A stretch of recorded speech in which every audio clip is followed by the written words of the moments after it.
The cemetery on the hill was the only place in the city that still felt honest to Nia Porter. The grass was patchy, the stone angels were chipped, and the air always held a chill, even in late spring. Nothing here pretended to be prettier than it was. She liked that. It made it easier to sit in front of her mother's simple headstone and talk as if the world wasn't slowly closing in with unpaid bills and disconnected phones. Today, though, the hill didn't feel empty. Nia climbed the last set of worn stone steps and stopped so abruptly that the dried flowers in her hand sagged forward. Her mother's section, usually quiet, ignored by anyone who wasn't blood, was occupied. 6 men in dark suits stood scattered in a loose semicircle around the grave as if they were guarding it. Their shoes didn't match the cracked path, and their posture screamed training. They weren't family. They weren't church folk. They were something else. At the center of it all, with his hands slid into his coat pockets and his head slightly bowed, stood a man she'd never seen before. Korean, tall, composed like someone who'd never had to ask permission in his life. Her first thought was irrational and immediate. They came to repossess the dead. What else is left to take from us? "Hey!" she called, voice sharper than she intended. "What are you doing at my mother's grave?" Every suited head turned. The man in the middle was the last to lift his gaze. When he did, the impact of his attention felt almost physical. His eyes were dark, clear, and too focused, like he was evaluating her the same way he would a threat. "You're—" He studied her face. Elaine Porter's daughter. The fact that he knew her mother's name without looking at the stone made something hitch inside Nia. Welcome to Korean Mafia lovers. Before we dive into this intense story of hidden debts and dangerous protection, comment where you're watching from and subscribe to the channel. Your support helps us bring you more captivating stories like this one. "How do you know that?" Nia demanded, stepping closer despite every instinct telling her to run. "Who are you, some kind of city official? Debt collector?" Behind the man, one of the suits smothered a reaction at the word debt. The central man didn't move. "I'm not from the city," he said, his voice carrying a slight accent that made each word deliberate. "And I'm not here to ask for anything." "Then why are you standing over her like you own the place?" The wind tugged at the edge of his coat, revealing a hint of ink curling along his wrist where his shirt cuff ended. Not decorative ink. The kind of mark that meant something in neighborhoods where people learned early not to stare too long at certain symbols. "My name is Im Jin-yuk," he said finally. "Your mother saved someone important to me a long time ago. I'm here because I owe her." Nia's grip tightened around the stems of her flowers. "Saved how?" He glanced at the stone, then back at her. "In a way that cost her more than she admitted to anyone." She almost laughed, short, bitter. Her mother had worked herself into the ground for decades. What more could she have possibly given? "I've been paying for this plot, for maintenance and the hospital balance she left behind," Jin-yuk continued, quietly, every year. Nia went very, very still. The world seemed to narrow down to just his words and the sound of her own heartbeat in her ears. "You've been paying my mother's bills?" she asked, each word careful like stepping on glass. "Yes." "For how long?" "Since she died." Her stomach rolled. The funeral home had told her someone anonymous had covered the burial when she was too broke to afford even the cheapest option. She'd assumed it was a church fund, some anonymous donor, divine pity, anything but this. "Why didn't you say anything before?" she whispered. He shifted his weight just enough to register as a deliberate choice. "Because this was between me and Elaine, not you. She's dead. And I'm keeping my promise," he replied, "whether anyone notices or not." His men stayed silent, eyes scanning the perimeter like they were protecting a business meeting instead of standing in a graveyard. They were used to guarding deals, shipments, meetings in dark warehouses. Guarding a grave was new territory, but what their boss wanted, they executed without commentary. Nia took another step closer, resentment and bewilderment tangling in her chest. "You didn't even know me. You never checked on us. We were drowning while some stranger was quietly honoring a debt in the background?" His jaw worked once, a muscle ticking near his ear. "I knew enough to know she wouldn't have wanted my world touching you." A cold realization slipped into her bones. What is your world, exactly? He held her gaze without flinching. Not the kind you ask to join. The answer told her everything and nothing at once. Around them, the city sprawled below the hill, oblivious to whatever was happening in this forgotten corner of the cemetery. "Why now?" she asked, her voice barely above a whisper. "Why show up with suits and stand here like it's some kind of ceremony?" He finally looked away from her, just for a second, toward the city spread below the hill. "Because someone else found this grave," he said. "Someone who shouldn't have." The words sent ice through her veins. "What do you mean?" "They're watching you, Ms. Porter," he added quietly. "Looking for leverage. They know I come here. They know your connection. That puts you in the middle of something you never asked for." She swallowed against the dry burn in her throat. "Who is they?" "The people who want me gone," he said, "and who don't care who they cut through to make that happen."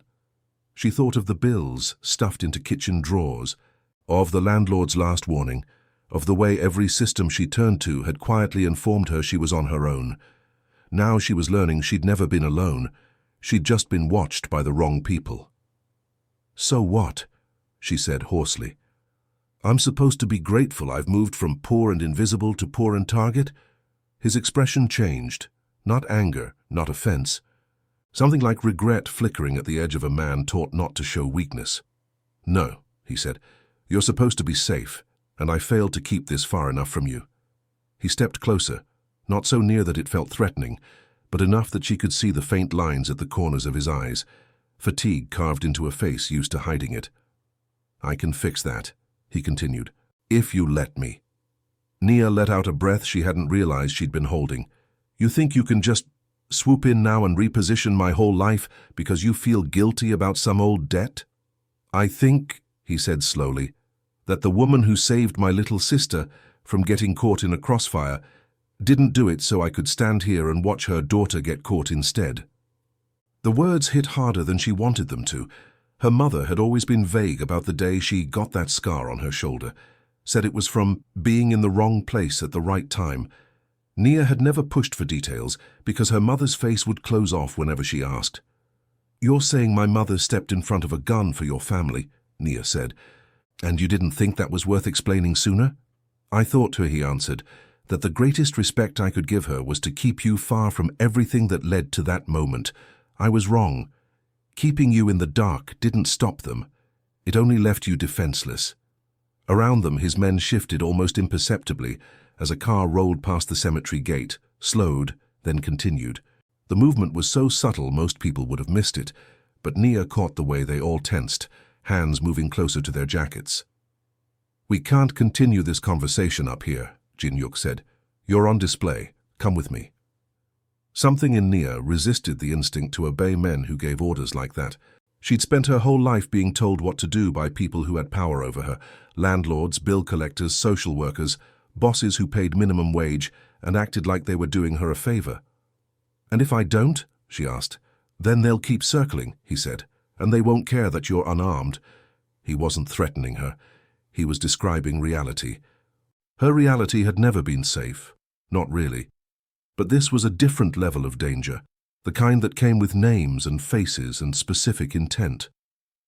She looked back at her mother's name etched in stone, the dates that bookended a life of struggle and sacrifice. "You always wanted me to make smart choices," she whispered under her breath. "I don't know if this counts." Then she turned and walked toward the black sedan waiting near the path, leaving behind the only honest place she knew for something far more complicated. The Im estate was less ostentatious than Nia expected. There were no gold statues, no gaudy chains, just an understated modern home set behind discreet gates. The security, however, was not subtle.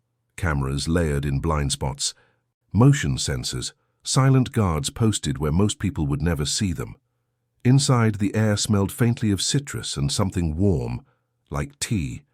And underneath all of that, tension. "Take her to the sitting room," Jin-Yuk said to one of his men. "I'll join you in a moment." Nia stood in the doorway instead. "I'm not being stashed like freight." His mouth curved just enough to suggest the shadow of a smile. "Noted. Then walk with me." He led her through a corridor lined with understated art, Not the kind of flashy displays she'd expected from someone in his line of work, but genuine pieces that spoke of careful selection rather than expensive showing off. They stopped outside a partially open door. Inside, a little boy sat cross-legged on the floor, stacking wooden blocks very carefully. His hair fell over his forehead in slightly uneven strands, like someone had cut it at home. A nanny nearby pretended to read, but her eyes were on the child, watchful and protective. "Appa," the boy said quietly when he noticed Jin-hyuk. "Hey, Haru," Jin-hyuk replied, his tone softer than Nia had heard it. "This is a guest." Haru's gaze slid to Nia, curious but cautious. He had his father's dark eyes, but where Jin-hyuk's were sharp and calculating, the boy's held the kind of openness that hadn't been touched by whatever world his father inhabited. "Is she staying?" he asked. "That depends," Jin-hyuk said. "Depends on what, exactly?" Nia wondered. He closed the door gently and turned back to her. "That's Haru, my son. The reason your mother stepped in front of a bullet when he was still in a stroller." The room seemed to tilt for a second. "She saved him." "She saved me," he corrected. "Losing him would have ended me. She understood that even though she'd never met me." Nia's throat tightened. "So you've been visiting her grave every year, paying her bills, paying for the stone. But you never once said, 'Hey Nia, by the way, your mother took a bullet for my kid. I never wanted you to think you had to repay that,' he said, 'or that my help came with chains.'" She gave a humorless half-laugh. "Kind of ironic, considering I'm standing inside a Mafia boss's house now." He didn't deny it. The silence stretched between them, filled with the weight of everything he wasn't saying and everything she was starting to understand. "I can't change what I am," he said finally, "but I can change how I use it, starting with you." He led her to a study, lined with books in multiple languages, Korean, English, Japanese, Chinese. The desk was clean except for a single photo, Haru as a toddler, grinning at the camera with chocolate on his face. Over the following hour, Jin-hyuk showed her files, photos, bank records, not to impress her, but to make one thing brutally clear. This wasn't a game. Im Jin-hyuk didn't run drugs or human trafficking. His money came from smuggling high-demand items through ports and from fixing problems for powerful clients who needed situations handled off the record. To some, that made him less bad. To others, it made him more dangerous, because his deals operated in the grey where no law could reach. The rivals who'd found her mother's grave belonged to a group that had been encroaching on his roots for months. They wanted his territory, his contacts, and now they wanted his weaknesses. Family. "The moment they linked your name to hers and hers to me," he said, "you became leverage. I refuse to let that stand." "So what's your plan?" Nia asked. "Hide me in some safe house forever. Do you want that?" "No. Good, because you'd hate that." He studied her across the table. "You have two choices. I can send you out of state with protection, money, and a new identity. You'd be safe, but you'd be starting from nothing. Or, she pushed. "Or you stay here," he said, "under my protection, in my house. Haru will think you're here for him. You'll be part of his world. And under that cover, I deal with the people who thought they could use you. Being under your roof won't paint an even bigger target on me," she said. "The target is already there," he replied. "This way, you're not standing under it alone." She stared at him, processing the weight of what he was offering. Safety, danger. Both options had plenty. "Do you decide who I am in either of those scenarios?" she asked quietly. "No," he said. "That's your decision. Where you live. What you do after this is handled. Who you become. I can remove threats. I can't tell you who to be." "What do you want me to choose, Mount?" she asked. His answer was immediate but quiet. "I want you here. With us." But that's selfish. She thought of the empty apartment she'd be going back to, the landlord notices, the way grief echoed louder in spaces with no one in them. Then she thought of Haru's careful hands stacking blocks, and the way he'd looked at her like the presence of someone new didn't scare him, just intrigued him. Family hadn't felt like an option for a long time, only obligation. "What would I be here?" she asked. "Some charity case you rescued?" "No," Jin-hyuk said. "You'd be someone my son could learn to trust." Someone whose mother I will be grateful to until my last breath. And someone whose wishes I will honor, even if one day they take you far away from me. It shouldn't have weighed so much, but it did, because for the first time since her mother died, someone was tying her existence not to what she owed, but to what she meant. The decision felt both impossible and inevitable. She could walk away, disappear into witness protection, start over with nothing but safety, or she could step into a world that was dangerous and complicated and real in ways her old life had never been. "I need to think about it," she said finally. "Of course, take all the time you need." But even as she said it, Nia knew she'd already decided. The question wasn't whether she would stay. The question was whether she was brave enough to admit it.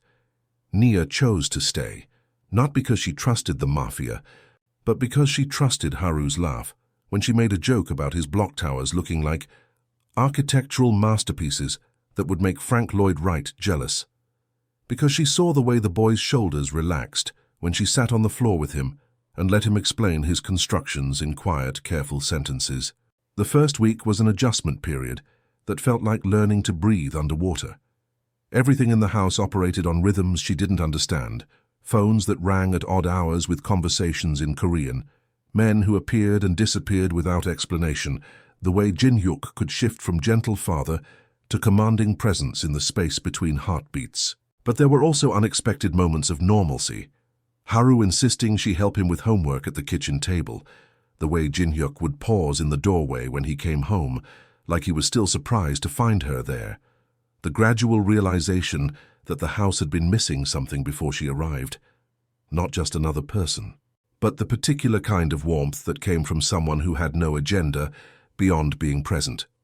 "Miss Nia," Haru said one evening, looking up from his coloring book, "do you miss your mama?" The question caught her off guard.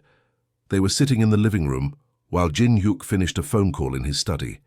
Outside, the security lights cast long shadows across the manicured lawn. "Every day," she said honestly. "Appa says she was very brave."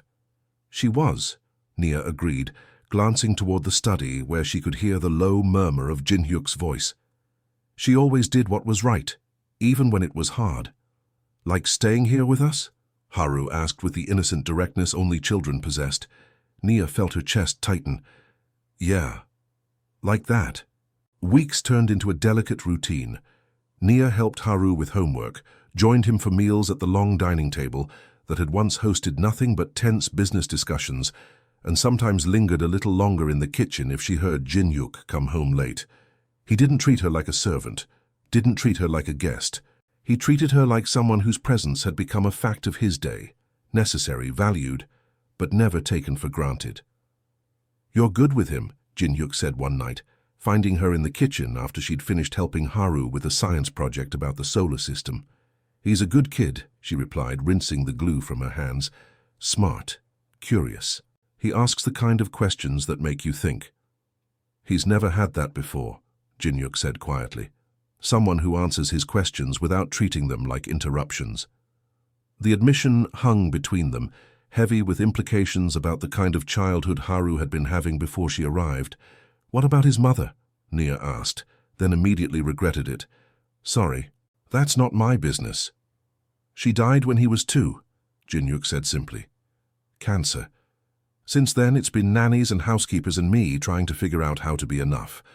The pain in his voice was carefully controlled, but she heard it anyway. "You are enough. He adores you." "He needs more than adoration," Jin-hyuk replied. "He needs someone who can show him what it looks like to choose kindness, to choose to stay when things get difficult, to choose family even when it's complicated." The words felt like they were about more than just Haru. Later that night, Nia found herself standing on the back terrace looking out over the city lights. The dragon tattoo on Jin-hyuk's neck was visible in the soft lighting when he joined her, intricate scales that seemed to move with each breath. "He's getting attached," she said quietly. "So am I," Jin-hyuk replied without hesitation. The admission hung between them like a bridge neither was sure they should cross. Nia stepped closer, close enough to see the tension in his shoulders, the way his hands gripped the railing. "This wasn't supposed to happen," he continued. "You were supposed to be safe and distant. a debt honored from afar. But I'm not distant anymore. No. He finally turned to face her. You're here, in my house, making my son laugh, making me remember what it feels like to have someone to come home to who isn't afraid of me. The vulnerability in his voice was carefully controlled, but she heard it anyway. Are you afraid of what that means? Terrified, he said simply. Because the closer you get to us, the more danger you're in. And the more I care about you, the less rational I become about protecting you. Before she could respond, his phone buzzed. The expression that crossed his face when he read the message made her stomach drop. What is it? They know you're here, he said grimly. My rivals. They've been watching the house, taking photos. He showed her the screen, a grainy image of her and Haru in the garden that afternoon, building a fort out of fallen branches. The sight of Haru's innocent face in what was clearly a surveillance photo made something cold and furious rise in her chest. They're going to make a move soon, Jin-hyuk continued. And when they do, they won't just be coming for me. They'll be coming for both of you. The weight of what she'd stepped into finally hit her fully. This wasn't just about old debts or protection anymore. She'd become part of something that could destroy everything she'd started to care about. What do we do? She whispered. His eyes darkened with something that was part determination, part fury. We end this, before they get the chance to hurt what matters to me. The way he said what matters to me made it clear he wasn't just talking about Haru anymore. How? She asked. Leave that to me, he said. But Nia, once this starts, there's no going back. If you want to leave, if you want that new identity and fresh start, now is the time. She looked at him, really looked at him. The sharp angles of his face, the careful control that never quite hid the intensity underneath. The way he held himself, like a man who'd learned early that showing weakness was a luxury he couldn't afford. I'm not going anywhere, she said firmly. Something shifted in his expression, relief, gratitude, and something deeper that made her pulse quicken. Then we do this together, he said. Together, she agreed. Neither of them mentioned that together in his world often meant until death do us part in ways that had nothing to do with wedding vows. The attack came 3 days later, not at the house but at the small market, where Nia had insisted on going despite Jin-hyuk's protests. She'd wanted normalcy, just for an hour. She'd wanted to pick out groceries like a regular person, to pretend that her biggest concern was whether they had the brand of cereal Haru liked. Instead, she got 3 men in a van who grabbed her in the parking lot while Jin-hyuk's security was repositioning after a false alarm at the house. The kidnapping lasted exactly 47 minutes. They never made it out of the district.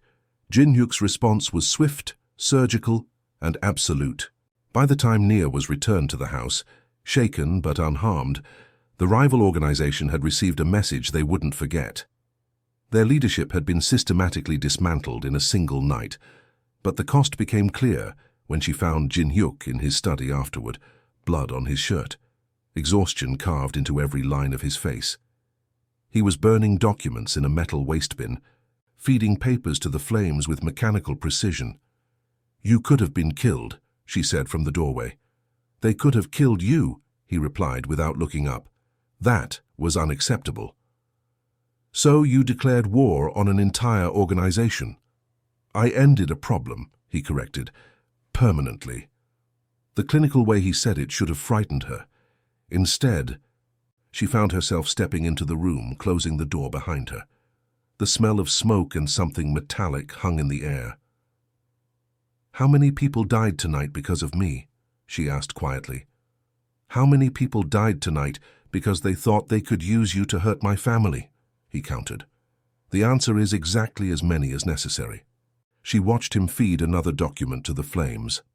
His movements were controlled, but she could see the tension in his shoulders, the way his jaw was set, like he was holding back something that wanted to break free.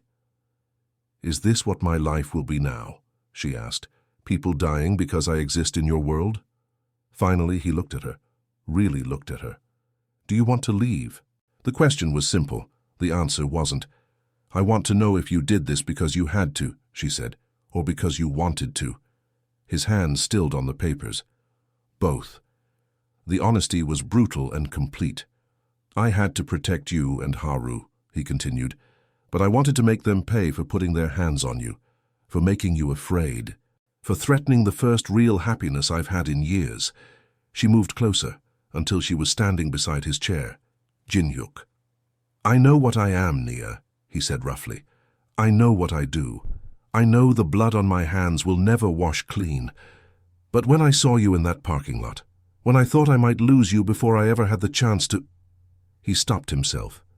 To what? She pressed. He stood slowly, facing her fully. The firelight cast shadows across his face, making the dragon tattoo on his neck seem to writhe. To tell you that somewhere between honoring a debt to your mother and watching you make my son smile, I fell in love with you. The words hung in the air between them like a confession and a warning all at once. You fell in love with me, she repeated. Yes. While planning to murder people who threatened me. Yes. She should have run, should have been horrified. Instead, she reached up and touched the side of his face, feeling the tension in his jaw, the exhaustion that went bone deep. I fell in love with you too, she whispered, and that terrifies me more than anything else that's happened. His eyes closed briefly, like her words were both relief and agony. It should terrify you. Because you're dangerous. Because I'll never be able to let you go now, he said. Not after tonight. Not after knowing what it feels like to almost lose you. She understood then that this wasn't just about protection anymore. It was about possession, about a love that came with the weight of his entire world behind it. It was about choosing to love someone who would burn down cities to keep you safe, and accepting that you were the kind of person who could love him back. Then don't let me go, she said simply. When he kissed her, it tasted like smoke and promises, and the kind of forever that was built on blood and choice in equal measure. His hands tangled in her hair, and she could feel the tremor in them, not fear, but the aftermath of violence, the way a man's body processed the reality of what he'd done to protect what he loved. I need you to understand, he said against her lips, that this is who I am. This is what loving me means. I understand, she replied, and I'm choosing it anyway. The fire crackled behind them, consuming the last evidence of the night's work. Outside, the house was quiet, except for the soft sounds of security making their rounds. Somewhere upstairs, Haru was sleeping peacefully, unaware that his world had been threatened and defended while he dreamed. What happens now? Nia asked. Now, Jin-hyuk said, we build something worth protecting. The promise in his voice was absolute. Whatever came next, they would face it together, not as a debt collector and a poor girl, but as a family forged in fire and sealed with blood.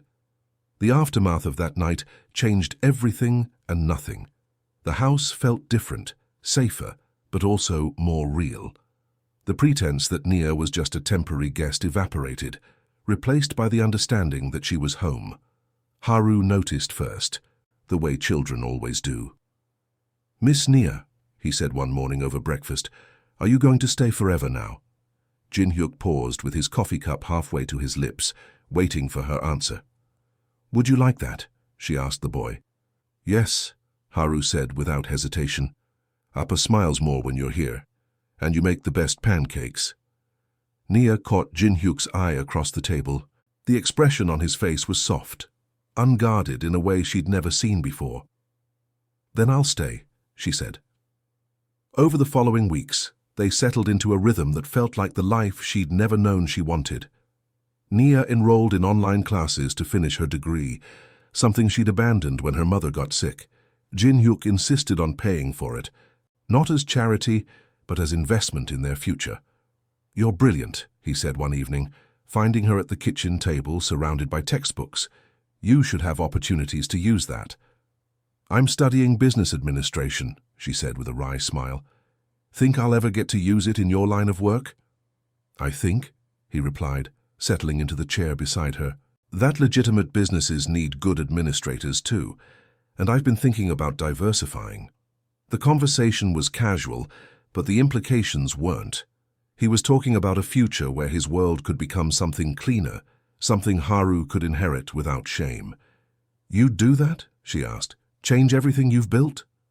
"I'd do it for him," Jin-hyuk said, glancing toward the living room where Haru was building an elaborate castle out of blocks. "And for you." The transformation didn't happen overnight. Jin-hyuk began shifting his operations, moving away from the grey areas that had made him powerful but vulnerable.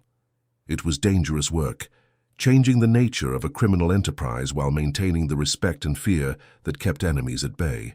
But he had motivation now that went beyond survival or profit. He had a family to protect and a future to build.